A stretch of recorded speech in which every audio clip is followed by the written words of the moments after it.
welcome back to our YouTube channel. So our topic for today will be all about shareholders' equity. But for today's discussion, ang i-discuss lang po natin will be the composition, second will be the capital transactions, then last will be the subscription and delinquency.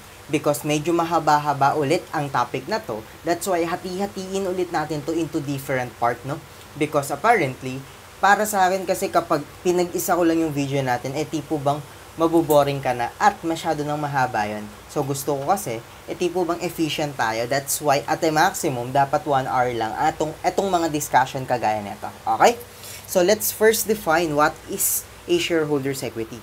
So as we all know, shareholders' equity is actually what? This is actually the capital or equity of a corporation. So kapag corporation po ang ating pinag-uusapan, yung capital or equity niya is tinatawag natin na shareholders' equity. Because the owners of a corporation is tinatawag nating shareholders. Okay? So it is actually the owner's claim, no, against the assets of a corporation. So see to it na since equity pa rin to, residual balance pa rin po ito. Sir, anong ibig mo sabihin kapag sinabi nating residual balance? Well, kapag po sinabi nating residual balance, ang ibig lang sabihin yan is that this is actually the assets of a corporation minus its liabilities. So kapag sinabi nating shareholders equity, assets minus liabilities din po yun. Okay? Ngayon, pag-usapan natin yung components, no, of shareholders equity. Well, in general, 4 lang ang laman ng shareholders equity. So sir, ano yung 4 na yon? Number 1 is yung tinatawag po natin na contributed capital. Once again, no, meron tayong tinatawag na contributed capital.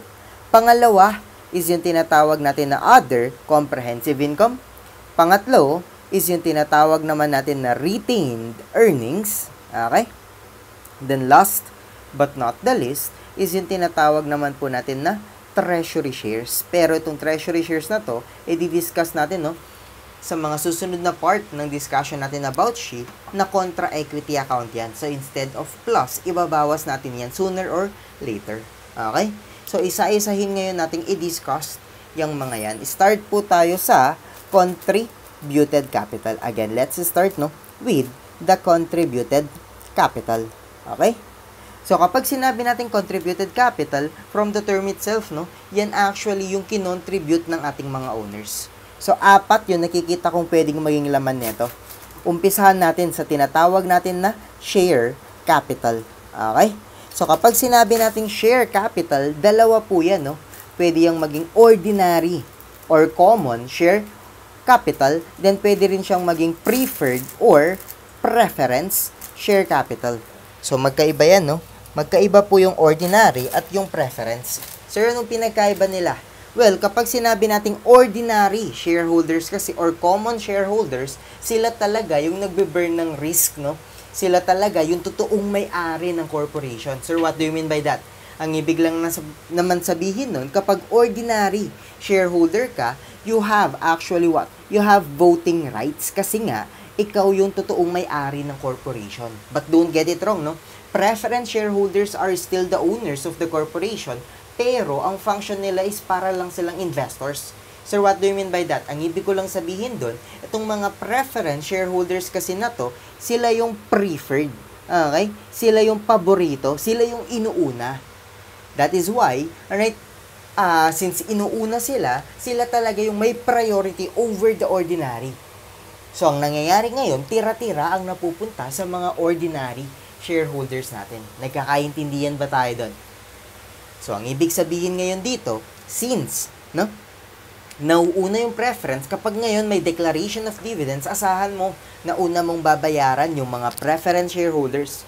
So, bago makareceive yung mga ordinary, makaka-receive muna yung mga preference. So, kapag nagkaroon naman ng liquidation, no, let's say insolvent yung corporation, so kailangan i-liquidate. So, kapag nag-liquidate ang isang corporation, yung mga assets na natitira after bayaran yung mga utang, syempre, una mong i-distribute yan sa mga preference. So, bago makareceive ng share yung mga ordinary, bigyan mo muna yung mga preference. So, sir, bakit may bumipili pa ng ordinary? Bakit hindi na lang preference? Kasi ganito yan, no? So, even though inuuna itong mga preference na to, right, wala naman silang voting rights. Sir, aanhin mo yung voting rights na yan. Mukha tayong pera dito. Mas gusto natin na inuuna tayo. So, kahit na wala po tayong voting rights, okay lang. One more thing, no? Marami pa rin bumibili ng ordinary compared sa preference because what? Because, fix po yung return dito. Again, here, fix yung tinatawag natin na return. Ibig sabihin, meron tayong tinatawag dito na dividend rate na pag-uusapan natin sa latter part ng discussion natin. Okay? Maybe sa part 2 or sa part 3 natin yun pag-uusapan. Pero ang gusto ko lang malaman as of now, ang gusto ko lang sabihin sa inyo rather, is that kapag sinabi nating preference, kahit na silang inuuna, limited lang ang nare-receive nila. Nagigets nyo ba ako? So sir, kahit na tira-tira yung sa ordinary, paano kung malaki yung natira? Tama ba? Paano kung sobrang laki ng net income? So, kahit na tira-tira ay napupunta sa ordinary, kung sobrang dami naman or sobrang laki naman ang natira, okay lang. Right? Favorable pa rin yun sa mga ordinary shareholders natin. So, ang lagi mong tatandaan, no? Wala pong voting power or voting rights yung mga preference. Ang may voting power lang po, right, is yung mga ordinary. Nagkakaintindihan ba tayo doon? So, ngayon, ganito. Bago natin iwan itong share capital na to, always remember, no, na share capital is always what? Is always at par. Sir, paano kapag walang par? Kapag no par tayo, syempre, always at stated value po yan. Okay? So, kung magkano man yung par or stated value, yun yung, right, gagamitin natin pag-multiply, pang-multiply sa number of shares para makompute yung ating share capital. Alright? So, hindi pwedeng lumagpas sa par value yung ating share capital. Sir, paano kapag yung share capital po, 10 pesos, pero nagbenta tayo ng shares na nagkakahalaga ng 12 pesos. So, kung sabi mo, always at par po, yung share capital, which is 10 pesos lang, aanhin po natin yung excess na 2 pesos. Well, the excess of 2 pesos is papasok actually sa tinatawag naman natin na share premium. So, dito, meron tayong tinatawag, no, na share premium. So, share premium is also known as additional paid-in capital. Again, ito rin po yung tinatawag natin na additional paid-in capital. Or, minsan tinatawag yan na APIC. Okay? So, kapag sinabi natin share premium, linawin natin to because madalas maraming nagkakamali dito. Sir, what do you mean by that? Akala kasi nila, kapag sinabi natin share premium, isa lang yung nandyan. Which is no. Because dito po sa share premium, asahan mo na 7 yung pwedeng maging laman yan. So, discuss natin isa-isa itong 7 to, no? Una, syempre, is yung pinakaalam natin na lahat, which is the excess over the par value. That is, kapag nag-issue tayo ng shares at above par or at above the stated capital. Okay? Pero hindi lang po yan yung laman ng ating share premium. Ano yung pangalawa? Pangalawa is kapag nagkaroon ng resale of treasury shares, again, resale of treasury shares at more than cost. So, kapag nagbenta po tayo, no, ng treasury shares at more than cost, magkakaroon din ng share premium. Kaso, madidiscuss na po natin yan mamaya sa part 2 or, should I say, bukas sa part 2, no? Kung kailan man yun ma-upload. Okay? Number 3, third possible composition of share premium is yung tinatawag naman po natin na donated capital. Okay? Nangyayari yan or nagkakaroon tayo ng ganyan kapag yung mga shareholders natin ayaw na nila ng shares. Binabalik na nila sa atin. So, dinodonate na nila sa atin pabalik yung shares. I-discuss din po natin yan sa part 2. Okay? Number 4, right, is yung tinatawag naman po natin na issuance of what? Issuance of share warrants. Sir, kailan tayo nag-i-issue ng share warrants? Well, nag-i-issue tayo ng share warrants kapag gusto natin, no, na yung mga investors natin, magkaroon ng chance makabili ng shares natin. Okay? Actually, issuance and exercise of share warrants are discussed in a separate video in this channel. So, sir, saang video ko po yun makikita? Makikita mo yun sa Compound Financial Instrument. So, search mo na lang dito sa same channel, Compound Financial Instrument, na discuss ko na po doon yung share warrants. Okay? Punta tayo sa number 5. Ano yung number 5? Number 5 is yung issuance of what? Number 5 will be the issuance of convertible bonds payable. Because if nag-issue po tayo, no, ng convertible bonds payable, asahan mo na meron pong equity component dyan, which is yung tinatawag natin na share premium conversion privilege. Okay? Na-discuss ko na po yung issuance and conversion ng bonds payable na yan. Saan po yun, sir? Sa compound financial instrument pa din. So, balikan mo na lang yung compound financial instrument natin para matutunan mo yung share warrants at yung convertible bonds payable. Okay? Next, punta tayo sa number 6. Number 6 will be the distribution, no? Once again, number 6 will be the distribution of small stock dividends. Sir, bakit naman kapag nag-declare tayo at nag-distribute ng small stock dividend, tipo bang, right, magkakaroon ng share premium? Because kapag small stock dividends lang ang ating dineclare or in-issue, see to it ng measurement po niyan is at fair value. Unless, syempre, par is higher than the fair value. If that's the case, magpa-par tayo. Okay? So, if fair value is higher than the par, syempre may lalabas pa rin na share premium because any excess of fair value over par will be credited, no, to share premium account. So, pag-uusapan natin yan sa part 3 pag nag-discuss na tayo ng retained earnings and dividends. Okay? Then, last but not the least will be number 7, which is yung tinatawag naman natin na quasi or quasi, depende, no, sa pagkakabigkas ng prof mo. Reorganization, again, meron tayong tinatawag na quasi or quasi reorganization or recapitalization. Okay? So, i-discuss natin naman yan pagdating natin sa part 4. Ano ba? So, yan yung 7 sources, no? Once again, these are the 7 sources of share premium. Okay? Now, punta tayo sa pangatlo. 4 po ang laman ng contributed capital natin. Una, once again, no, is yung share capital. Pangalawa is yung tinatawag natin na share premium, no?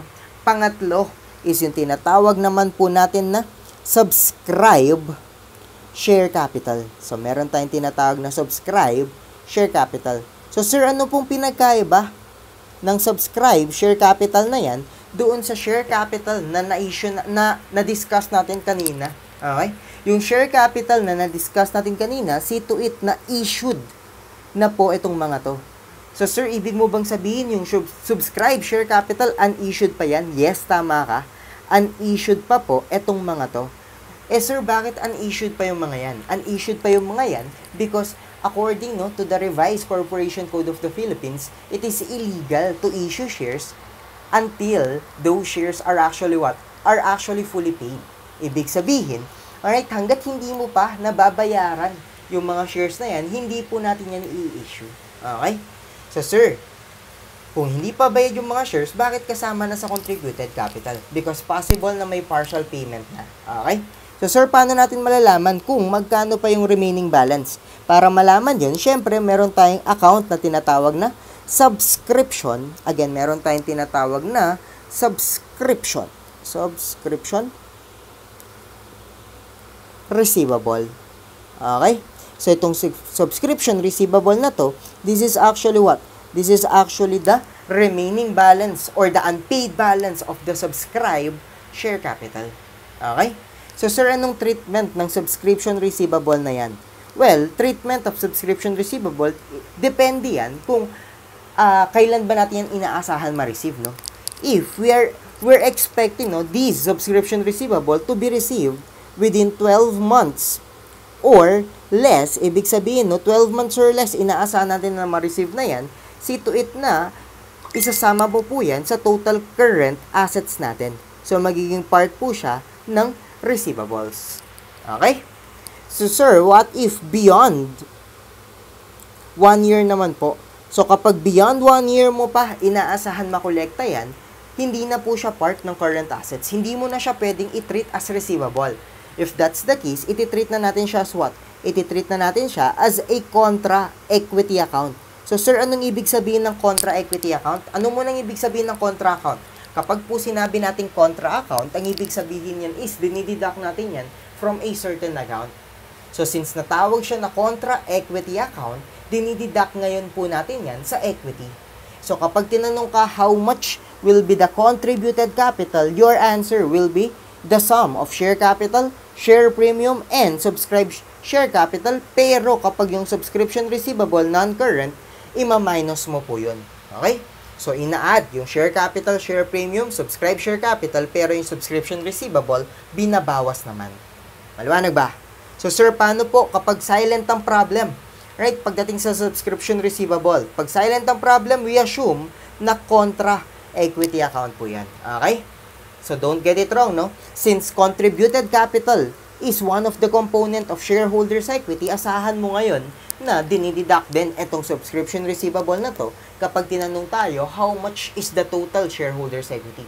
Because kapag tinanong tayo, no, how much is the total shareholders' equity, what you have to do is just to add the contributed capital, the other comprehensive income, the retained earnings, and deduct, once again, no, plus itong tatlo, pero itong pang-apat, deduction po yan kasi itong treasury shares na to, contra equity account din po yan. Okay? So, tapos na tayo sa contributed capital. Pero, mamaya, babalikan ko pa yung subscribe share capital na yan because paano kung hindi nagbayad yung mga subscriber natin. Okay? So, i-discuss ko mamaya, no, yung delinquency. But for now, isa-isahin muna natin itong mga to. Now, since okay na tayo dito sa contributed, punta tayo sa pangalawa, which is yung tinatawag natin na other comprehensive income. Once again, no, meron po tayong tinatawag na other comprehensive income. Okay? Or, mas kilala, syempre, sa pangalan na OCI. Okay? So, since OCI or other comprehensive income is part or one of the component of shareholders' equity, asahan mo ngayon na itong OCI na to is actually what? Is actually a real account. Okay? Hindi po yan nominal account, ha? Ibig sabihin ngayon, hindi po yan kino-close every year end. But instead, ina-accumulate po natin yung balance na yan, and then pinipresent po natin yun sa statement of financial position. Nagkakaintindihan ba? So, sir, ano po ang laman ng other comprehensive income na yan? Well, kapag sinabi nating other comprehensive income, see to it, no, na ang laman lang po niyan is yung tinatawag natin na QAGU. So, meron tayong tinatawag na QAGU. Okay? So, sir, ano yung QAGU na yan? Letter C is yung tinatawag natin na change in revaluation surplus. Again, meron tayong tinatawag na change in revaluation surplus na nadi-discuss in property, plant, and equipment or in IAS number 16. Okay? Next, letter U is yung tinatawag naman natin na unrealized gain or loss on change in fair value of investment, no, in financial asset at fair value through other comprehensive income. Nadidiscuss naman ito sa IFRS number 9, financial instrument. Actually, na-discuss ko na to, no? So, dito merong dalawa. Possible kasi na meron tayong equity investment, then possible din na meron tayong debt investment. Okay? So, dalawa yan. Next, punta tayo sa letter A. Letter A is yung tinatawag po natin na actuarial gains or losses. Again, meron tayong tinatawag na actuarial gains or losses, pero ang totoong pangalan actually nito is remeasurements. Sir, bakit kasi actuarial gains or losses ang nilagay mo dyan? Kung remeasurements naman pala, ang sinasabi ni IAS 19R. Well, imaginein mo na lang kasi, no, kung letter R ang nilagay ko dito, kurgo na yan. Anong ibig sabihin ng kurgo? Walang kwentang term yun. Tama ba? That is why actuarial gain or loss ang nilagay ko dito para mas madali siyang tandaan. Para tingnan mo lang yung katabi mo, right? Uy, ang laki ng mata. QAGU, OCI. Tama ba? Right? Kidding aside, right? Dapat matandaan mo na remeasurements talaga yan. Na-discuss yan sa employee benefits na i-discuss din natin sooner or later in this channel. Okay? I'll try my best na kumpletuhin, no, lahat ng topics sa iba't ibang subjects in this channel. Alright? Just give me time, no? Then letter G. Letter G will be the gains or losses on translations. Okay? So, kapag nagtra-translate po tayo ng financial statements, no, see to it na any gains or loss will be part of the other comprehensive income in accordance with IAS number 21. Okay? Then last but not the least is yung tinatawag natin na unrealized gains or losses on forward contracts classified as what? Classified as cash flow hedge. Alright, nadidiscuss naman yan, syempre, pagdating sa hedging. So, hindi yan cover no, ng shareholders equity. So, sir, bakit mo diniscuss? Well, diniscuss ko or in-enumerate ko lang yung laman ng other comprehensive income para, syempre, alam natin ang isasagot kapag tinanong tayo how much is the shareholders equity. Remember, one of the components no, of SHE is the other comprehensive income. That is why kailangan alam mo kung ano yung laman ng OCI. Pero yung discussion no, in detail of these components of OCI will be right in separate videos na. Okay? So, hopefully, okay pa tayo dun, no? Next, punta tayo sa pangatlo. What's the third one? The third one is yung tinatawag natin na retained earnings. By the way, no, before ko iwan itong OCI na to, see to it na itong mga OCI na to, part or some of these can be reclassified or recycled to PNL, pero yung iba, hindi.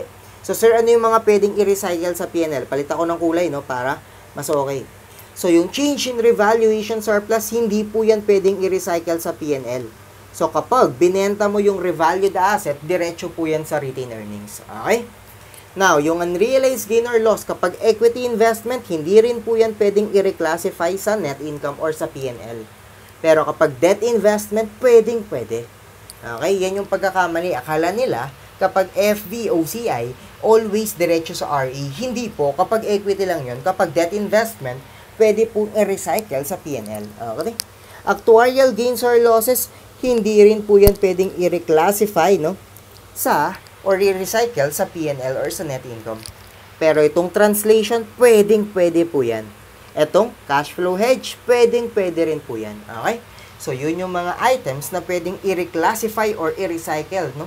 Sa profit or loss. Liwanag ba? Now, punta tayo sa pangatlo. What's the third one? The third one is yung tinatawag po natin na retained earnings account. So, lalagay ko muna dito, retained earnings. Okay? So, kapag sinabi po natin na retained earnings, this is also known as what? This is also known as accumulated profit. Okay? Ibig sabihin, dito natin pinapasok lahat ng profit natin. Not unlike, once again, no? Hindi katulad ng partnership at ng sole proprietorship wherein yung net income, pinapasok natin diretso sa capital ng mga partners at nung sole proprietor. Dito, sa corporation, hindi po sa share capital pinapasok because as I said a while ago, share capital is always at par. So, yung kita po natin dito sa retained earnings natin yan, nilalagay. Okay? That is why the computation of retained earnings at the end is actually equal to the retained earnings at the beginning plus net income during the year and then syempre minus what? Minus dividends. So sir, wala po ba ditong withdrawal? Walang withdrawal dito, okay? Dinidistribute natin yung earnings through dividends na i-discuss nga natin sa part 3 ng discussion or series of lectures natin about shareholders equity. So this is the computation now of the retained earnings at the end of the year. Maliwanag ba? So ngayon ganito, meron po tayong two kinds of retained earnings. So sir, ano po yung dalawang klase ng retained earnings natin? Well, una is yung tinatawag po natin na appropriated retained earnings. Again, meron po tayong tinatawag na appropriated retained earnings or tinatawag din natin na reserves. Okay? So, sir, ano yung mga yan? Ito yung mga restricted, no? Again, ito yung part ng retained earnings that is restricted as to, right, dividend distribution. So, hindi mo po yan pwedeng i-distribute as dividend. Okay? So, this is restricted, no, as to dividend distributions. Sir, bakit? Because meron tayong ibang pinaglalaanan yan. Maybe, magtatayo ka ng bagong planta or bibili ka ng PPE or may babayaran kang utang.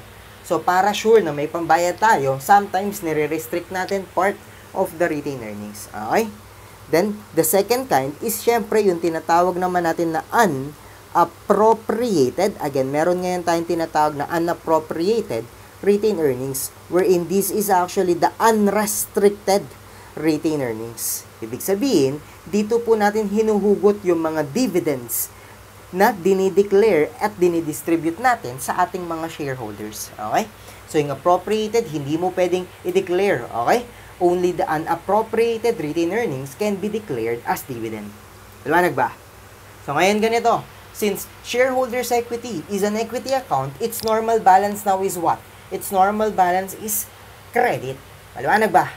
So, lahat ng components ng SHE, naka-credit ngayon unless contra-equity yan. So, if it is a contra-equity account, see to it na debit naman yan.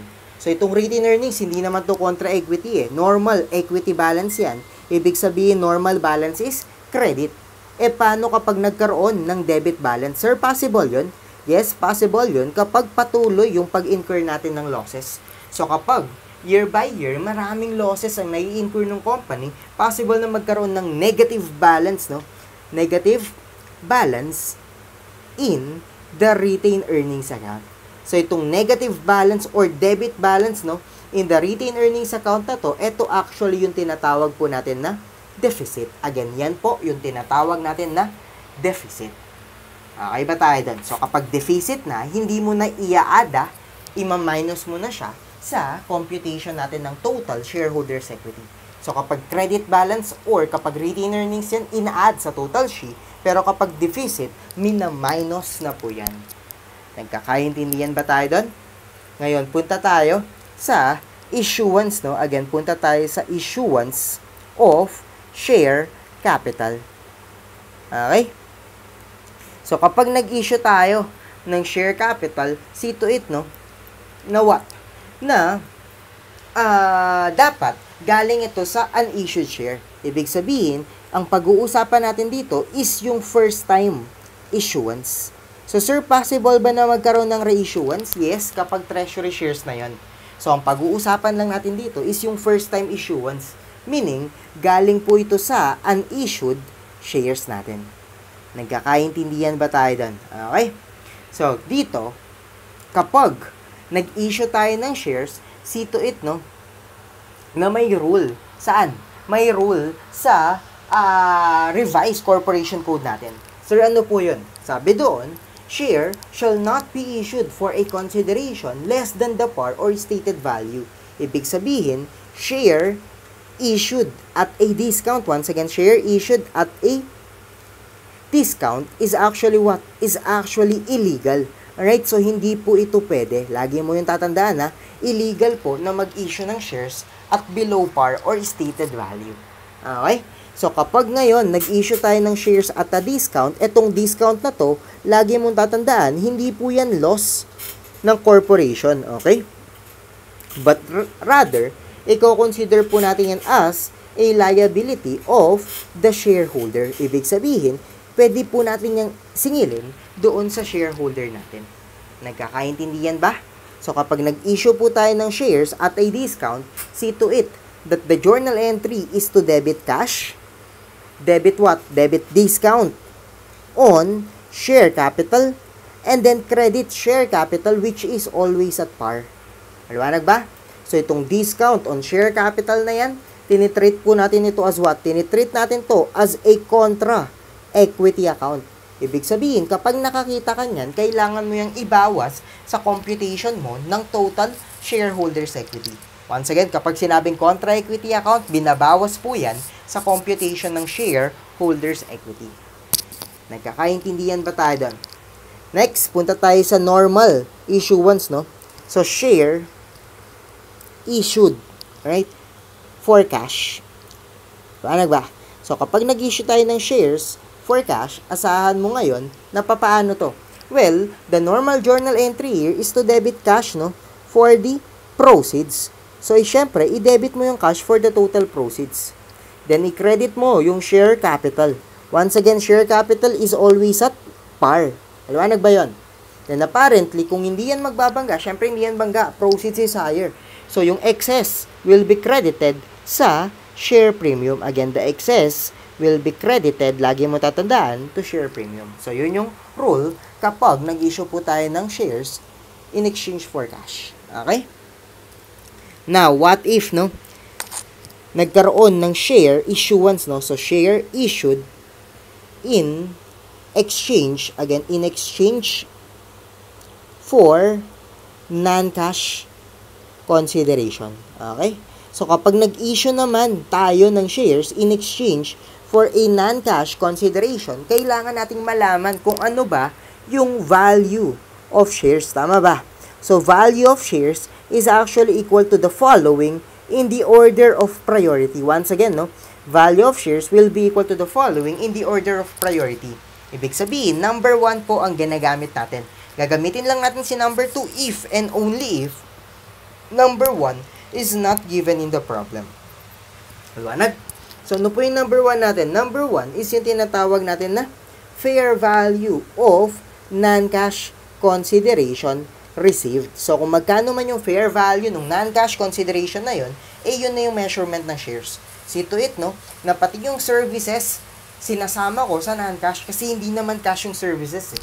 So, kapag naka-receive tayo ng services, and then, nag-issue tayo ng shares in exchange, well, pasok pa rin po yun dito. So, measurement will be the fair value of those services. Number 2, kapag hindi given yung fair value ng non-cash consideration na yun, ang gagamitin po natin will be the fair value of shares. So, sir, paano pag wala pa rin yung fair value of shares? Kapag hindi pa rin yan given, we don't have any choice but to use the par value or stated value of the shares. Alright? So, yun yung valuation, no, ng shares natin if nag-issue tayo in exchange for a non-cash consideration. Liwanag ba? Next, what if, alright, nagkaroon ng issuance. Again, what if nagkaroon ng issuance of 2 or more equity securities? Okay? So, kapag nagkaroon ng issuance of 2 or more equity securities, kailangan mo po yang i-account separately. Ibig sabihin dito, you have to allocate the proceeds, okay, doon sa mga equity securities na yan. Maliwanag ba? Sir, anong example niyan? Let's say, nag-issue tayo ng ordinary at ng preference all at the same time. So, kapag nag-issue ka ng ordinary at ng preference ng sabay, asahan mo na what? Asahan mo na kailangan mo yung i-allocate. So, dito, meron po tayong dalawang approach na ginagamit, no? Number 1 is yung tinatawag natin na relative fair value approach. Again, meron tayong tinatawag na relative fair value approach. So, sir, kailan yan ginagamit? Ginagamit ito if all the fair value, no? Again, all the fair value of the securities are actually given. So, kapag na lahat ng securities na in-issue mo, given yung fair value nila, asahan mo na yan yung gagamitin. Wherein here, we'll allocate, no? Allocate the proceeds, okay, based on their relative fair value. Ibig sabihin, gagamitin natin yung relative fair value ng mga shares in the allocation of proceeds. Okay? So, sir, what if hindi given lahat ng fair value? If that's the case, ang gagamitin natin syempre is the residual approach. Wherein under the residual approach, syempre, i-allocate mo muna yung fair value na given doon sa security na yun, and any residual amount will be allocated dun sa security na walang fair value. Once again, ginagamit lang po ito if not, right, or not all, once again, not all fair value are given. So, kapag hindi given yung fair value ng mga securities na in-issue mo, residual approach lang po tayo.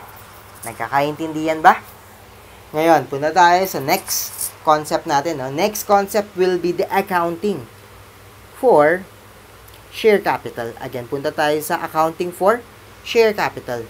So, here in accounting for share capital, always remember, no, na meron po tayong dalawang method na pwedeng gamitin. So, sir, ano yung dalawang method? Meron tayong tinatawag na memorandum method. Again, meron po tayong tinatawag na memorandum method. And then, meron din tayong tinatawag na journal entry method. Maliwanag ba? So, sir, ano pong pinagkaiba ng dalawa? Well, kapag memorandum method, kapag nag-authorize tayo ng shares, memorandum entry lang ang ipiprepare natin dito. Ibig sabihin, no journal entry will be prepared. Okay? Pero sa journal entry method, meron journal entry tayong ipiprepare. Sir, ano po yun?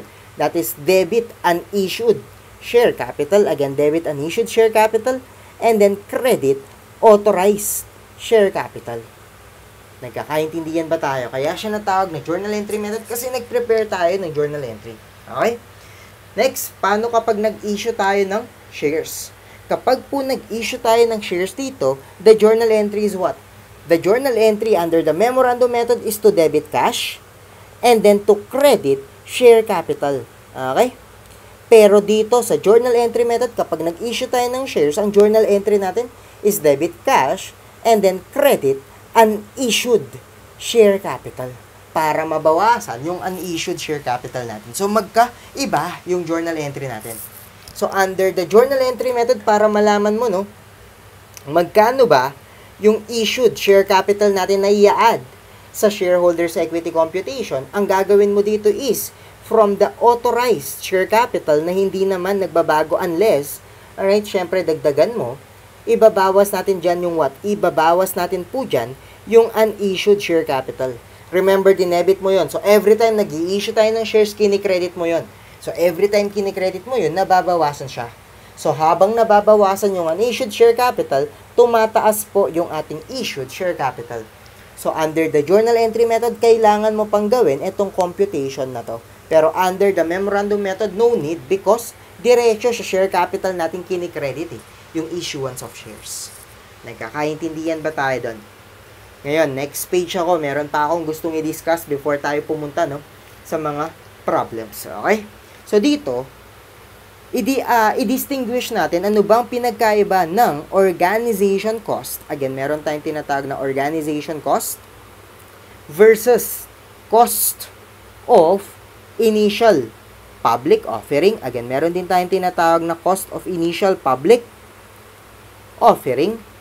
And then, meron tayong tinatawag na share issuance cost. Liwanag ba? Okay? So, anong pinagkaiba ng mga yan? Kapag po sinabi nating organization cost, these are actually the cost incurred in organizing the business. So, since bago pa lang yung corporation natin, hindi pa po siya nag-e-exist, asahan mo ngayon na what? Asahan mo ngayon na any cost incurred in organizing the business is called organizational cost. At itong mga organizational cost na to, ine-expensed outright lang po to. Again, these are expensed outright. Liwanag? On the other hand, cost of initial public offering of shares is the cost incurred in initially offering the shares to the public, no? Because minsan gusto natin na mas maraming malikom na capital, that's why ino-open natin sa public yung ownership. Okay? So, cost of initial public offering of shares is actually what? Is actually expense outright as well. So, pareho pong ini-expense outright yung dalawang yan. Pero, once again, etong share issuance cost na to, asahan mo na hindi na po yan ini-expense outright. Again, share issuance cost is not expense outright. But instead, this is treated as what? This is treated as contra equity account. Again, this is a contra equity account. Ibig sabihin, binabawas po natin yan from a certain equity account. So, itong share issuance cost na yan, saan natin yan dinidebit? This is debited to the following in the order of priority. Once again, no, this is debited to the following in the order of priority. So, number 1 pa rin po ang ating priority, ha. What is number 1? Number 1 is the share premium original issuance. Okay? So, kapag nag-issue ka ng shares and then nag-incur ka ng issuance cost, i-debit mo muna yan dun sa share premium from that issuance. Sir, paano kapag wala or paano kapag naubos? Kapag kinulang yan or naubos yan, i-debit mo naman yan sa share premium previous issuance. Okay? Parehong share premium naman yan, so wala naman yan effect. Actually. Okay? So, sir, paano kapag naubos din yung share premium mo from the previous issuances? So, if that's the case, wala na tayong ibang choice but to debit it to retain earnings account. Okay? So, kapag naubos yung share premium, i-debit po yan sa share premium account. Liwanag ba? Okay ka pa? Next, pag-usapan po natin yung trust fund doctrine. Again, meron po tayong tinatawag na trust fund doctrine. Okay? So, kapag sinabi nating trust fund doctrine, right, anong sinasabi niyan? Well, ang sinasabi lang naman nito, it is illegal, no, to return the legal capital to shareholders during the lifetime of the corporation. Sir, bakit po? Because lagi mong tatandaan, ang corporation po, meron lang siyang what? Meron lang siyang limited liability. So, sir, anong ibig sabihin ng limited liability? Ang ibig lang naman sabihin niyan is, kapag nag-liquidate ang isang corporation, kapag naubos yung assets niya is hindi na mababayaran yung remaining debts. Hindi mo pwedeng pilitin yung shareholders na bayaran ka kapag naubos na yung assets. That is why natawag siyang limited liability. So, para maprotektahan, no, yung mga creditors natin, sabi ngayon ng trust fund doctrine, it is illegal to return the legal capital to shareholders during the lifetime of the corporation. Ibig sabihin, the corporation is considered to be, right, the trust fund. Maliwanag ba? Meaning, yung fund na yan or yung legal capital na yan, para lang siyang trust fund na iniingatan ng corporation muna during the lifetime of the corporation para sa protection ng ating mga creditors. Okay? So, ngayon, paano ba kino-compute yung legal capital na yan? Okay? How do we compute for the legal capital? Well, legal capital, tingnan mo muna kung par value shares ba tayo or none or no par value shares kasi magkaiba yun, no? Magkaibang computation natin. Okay? So, sir, kapag par value shares po tayo, paano natin ikino-compute yung legal capital? Well, kapag par value shares tayo, always remember, no, that legal capital is equal to issued plus subscribe. Again, this is just equal to issued plus subscribe. Once again, kapag sinabing legal capital, pera ang pinag-uusapan dito. So, kapag sinabi kong issued, this is actually what? This is actually the share capital. Then, kapag sinabi naman natin subscribe, this is actually the subscribe, okay, share capital. Okay, so i-add mo lang yung share capital at yung subscribe share capital, yun na yung legal capital ng par value shares. Sir, paano pag walang par value yung mga shares natin? Kapag wala pong par value yung ating mga shares, legal capital will be different. Because if that's the case, legal capital this time will now be equal to issued plus subscribe plus share premium. Okay? So, kapag wala pong par value yung ating mga shares, you have to add the share premium account. So, share premium is actually added. Nagkakaintindihan ba tayo dun? Pero kapag may par value, wag mong i-add yung share premium na yan. Okay? Now, to apply all these things, no, to the problems, let's move on now here in illustrative problem number 1. So, I hope your calculators are ready, no, with you. So here, Rain Company provided the following data at year-end. What's the requirement? The requirement here is what's the total amount to be reported as shareholders' equity. So here we have authorized share capital and then unissued share capital is 2 million. Ibig sabihin dito, ang ginagamit ng company is the journal entry method. So magkano po yung issued share capital natin? As discussed a while ago, no? Issued share capital is just the difference between the authorized share capital of 5 million and the unissued share capital of 2 million. Or, issued share capital now is equal to 3 million. So, ina-add po yan. Kasama po yan sa ating computation. Okay? Subscribe share capital, part po yan ng ating what? Part yan ng ating contributed capital. So, kasama din yan. So, plus 1 million tayo. Subscription receivable, if the problem is silent, contra equity account. So, minus po yan. Okay? Share premium, syempre, part yan ng contributed capital, so plus. Retained earnings, whether unappropriated or appropriated, part pa rin yan ng retained earnings. And retained earnings, since component po yun, or isa sa mga component ng shareholders' equity, kasama po yan sa ating solution. Okay? Revaluation surplus, part po yan ng other comprehensive income na component din ng SHE, so plus po yan. Then last but not the least, treasury shares, sabi ko nga kanina, contra equity account din po yan, so minus. So, magkano sagot natin? 3 million plus 1 million minus 400,000 plus 500,000 plus 600,000 plus 300,000 plus 200,000 and then minus 100,000 or this is equal to 5.1 million. So, problem number 1, 5.1 million or alpha will be our final answer. Okay?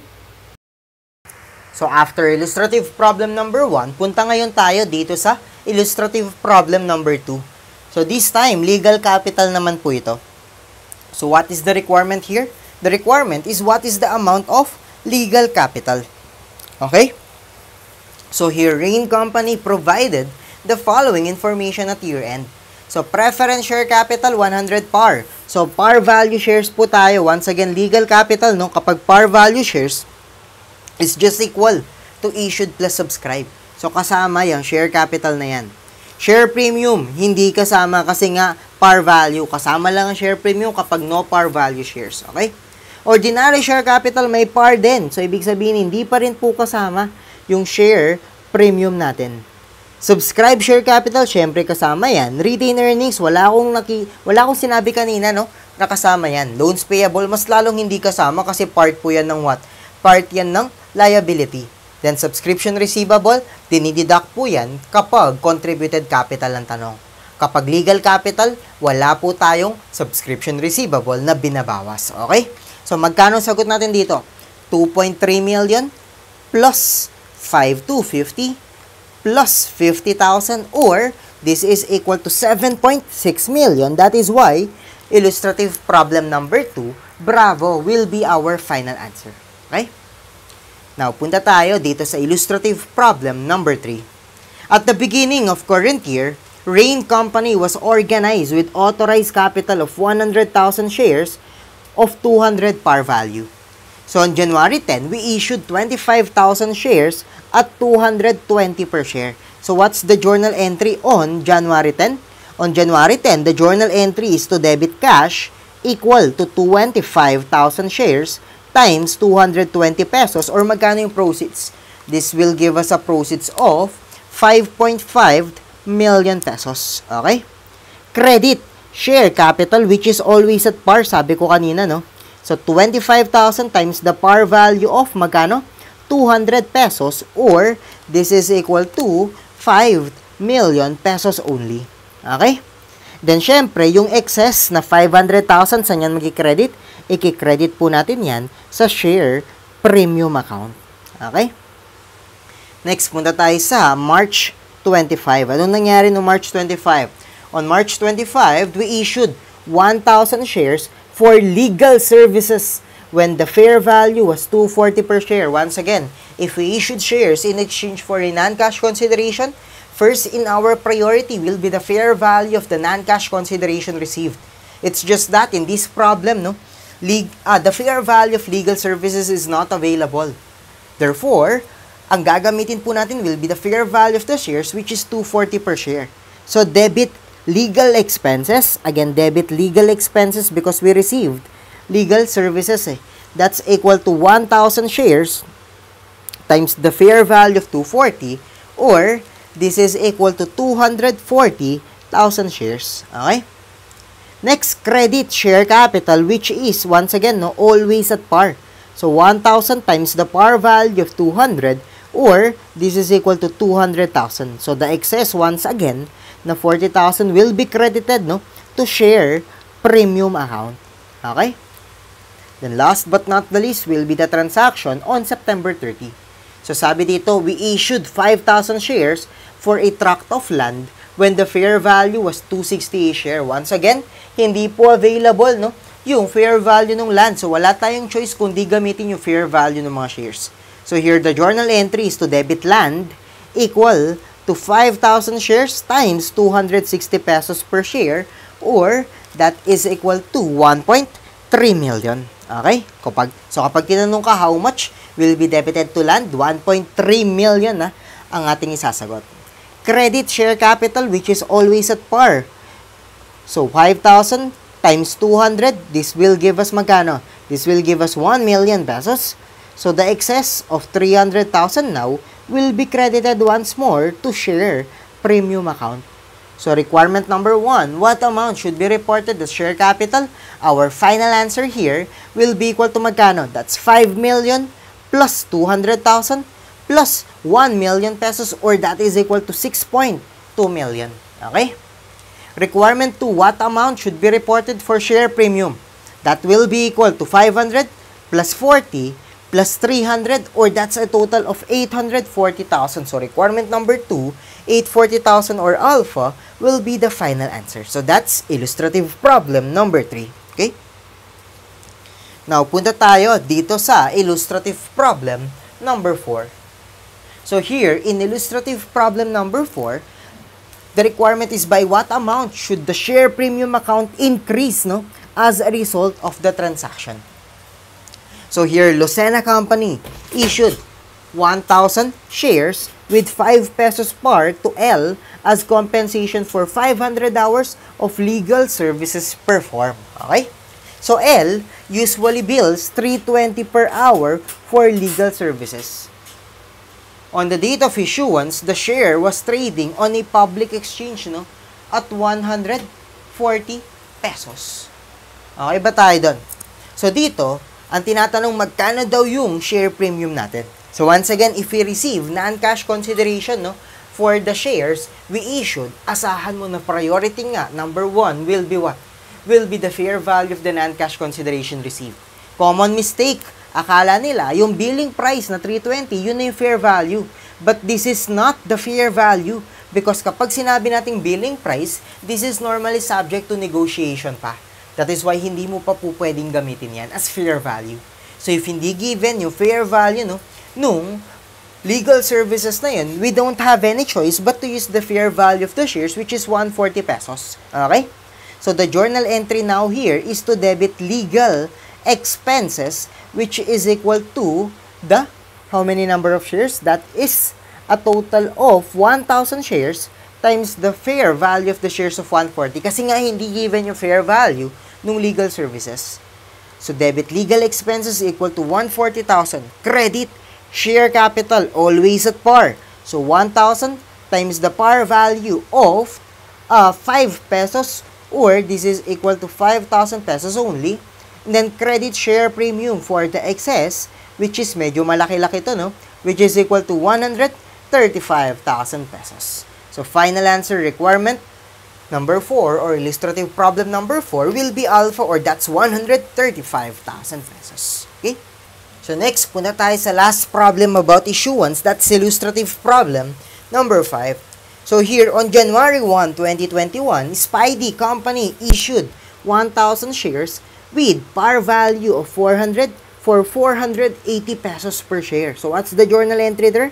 The journal entry is to debit cash equal to 1,000 times the 480 per share, or that's equal to 480,000. Okay? Credit share capital, once again, share capital, no, is always at par. So, this will be equal to 1,000 times the par value of 400, or this is equal to 400,000.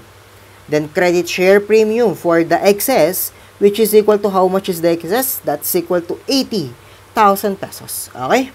Next, issuance costs incurred that are directly attributable to the equity transaction amounted, no, to 20 pesos per share. Once again, share issuance cost are contra equity account. Sa natin dinidebit itong mga to. Number 1 is to share premium, no? Number 1, share premium, original issuance. Number 2, share premium, previous issuances. Then last but not the least will be retained earnings. Meron naman tayong share premium dito. So, i-debit ngayon natin yan sa share premium. So, debit share premium equal to how much? That's equal to 1,000 shares times 20 pesos per share, or that's equal to 20,000 pesos. Then, credit cash kasi na-incur natin yan equal to 20,000 pesos. So, if the question here, no, is how much is the net credit to share premium, our final answer now is 80 minus 20, or that's only equal to 60,000 pesos. So, final answer, illustrative problem number 5, will be choice letter Bravo, or that is 60,000 pesos. Okay? So, ngayon, hear me out. Originally, my plan is dito sa part 1, isama yung subscription and delinquency. Gaya ng sinabi ko sa start ng video natin, no? But apparently, medyo mahaba na ang discussion natin dito sa part 1. So, ngayon, ang gagawin natin is, isasama ko na lang yon sa next discussion natin. Okay lang ba yun? Okay? So, para makapagpahinga ka muna ng konti, no? So, let's end part 1 of our lecture series here about shareholders' equity. So, please, stay tuned, no, for the next parts or next susunod na parts ng ating video. Maliwanag ba? Thank you guys for supporting our channel. See you on our next video.